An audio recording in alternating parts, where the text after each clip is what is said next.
जय हिंद प्यारे विद्यार्थियों, हम पार्ट्स ऑफ स्पीच पढ़ रहे थे। पार्ट्स ऑफ स्पीच के अंदर आज हम पढ़ेंगे एडवर्ब।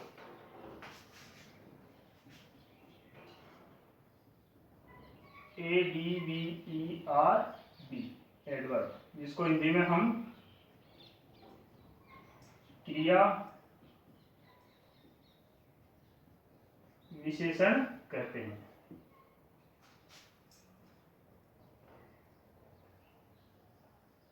एडवर्ब, इसकी इंग्लिश डेफिनेशन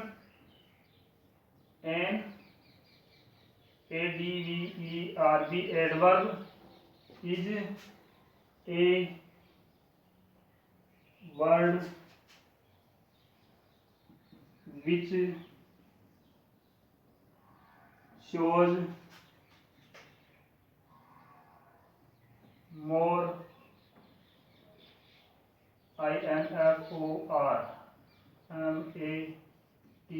information information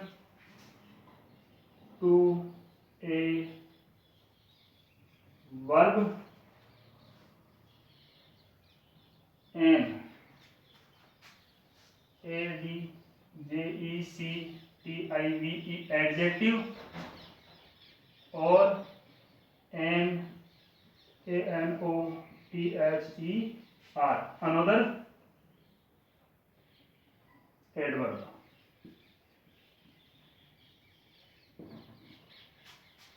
प्यारे विद्यार्थियों, हिंदी में इसकी परिभाषा क्रिया विशेषण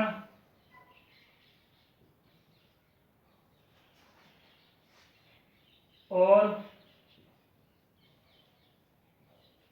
क्रिया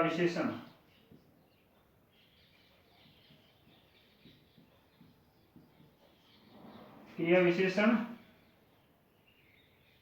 की अतिरिक्त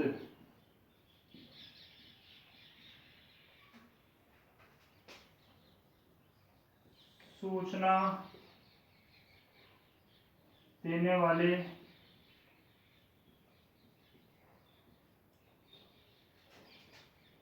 शब्दों को हम क्रिया विशेषण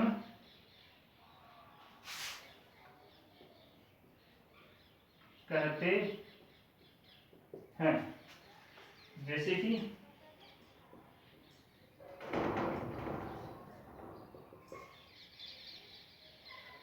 she comes, SCHOOL, school daily, the dog is running very fast, you can read English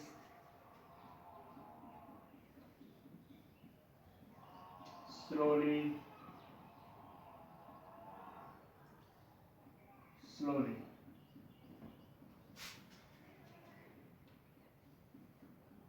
We all take TEAT DAILY daily in the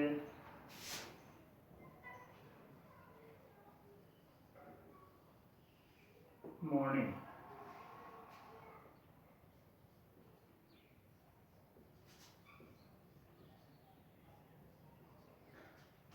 प्यारे विद्यार्थियों, ADVERB एडवर्ब को हिंदी में हम क्रिया विशेषण कहते हैं। यहाँ इस शब्द से पता चल रहा है कि क्रिया की विशेषता बताने वाले शब्दों को हम क्रिया विशेषण कहते हैं। इसकी English definition, an adverb is a word which shows more information to a verb, an adjective और एन अनदर एडवर्ब।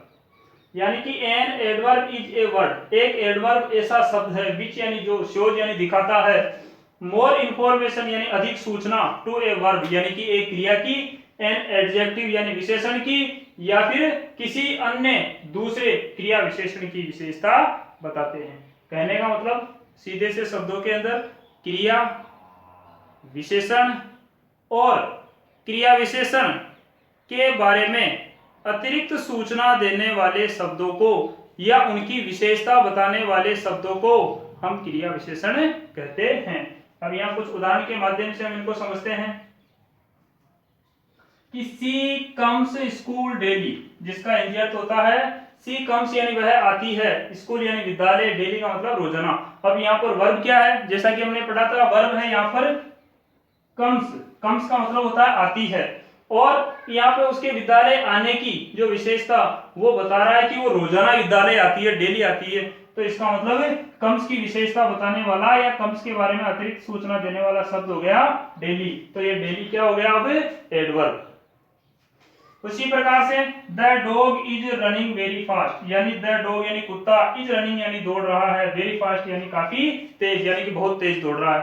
तो यहाँ पर विषय मतलब आपकी जो वर्ब है वो क्या है, रन करना, यानी कि रनिंग, इज रनिंग यानी दौड़ रहा है, वेरी फास्ट बहुत तेज। तो यहाँ पर इज रनिंग या रन यानी दौड़ने की विशेषता कि कुत्ता कैसे दौड़ रहा है, बहुत तेज दौड़ रहा है। तो यहाँ पर रन की विशेषता बताने वाला शब्द है वेरी फास्ट। तो यहाँ पर एडवर्ब हो गई वेरी और फास्ट, वेरी फास्ट। उसके बाद में you can read English slowly slowly, you can read यानी तुम पढ़ सकते हो, इंग्लिश यानी अंग्रेजी को, स्लोली स्लोली यानी धीरे धीरे। तो यहाँ पर आपकी जो वर्ब है वो है पढ़ना, तुम पढ़ सकते हो, और कैन का मतलब सकना, यानी कि तुम अंग्रेजी को कैसे पढ़ सकते हो, धीरे धीरे। तो यहाँ पर पढ़ने की जो विशेषता है धीरे धीरे, ये हो गया यहाँ का एडवर्ब, यानी कि वर्ब की विशेषता बताने वाले शब्द, यानी कि रीड का एडवर्ब। इसके बाद में वी ऑल टेक यानी हम सब लेते हैं, टी यानी चाय, डेली यानी रोजाना, इन द मॉर्निंग यानी सुबह। अब यहाँ पर सुबह से हम रोजाना चाय जो लेते हैं, यहाँ पर चाय की विशेषता नहीं बताई जा रही है, चाय के लेने की विशेषता बताई जा रही है, और लेने की विशेषता बताई जा रही है। तो लेते कैसे, हम डेली लेते हैं, यानी कि हम रोजाना लेते हैं। एक और उदाहरण हम ले लेते हैं,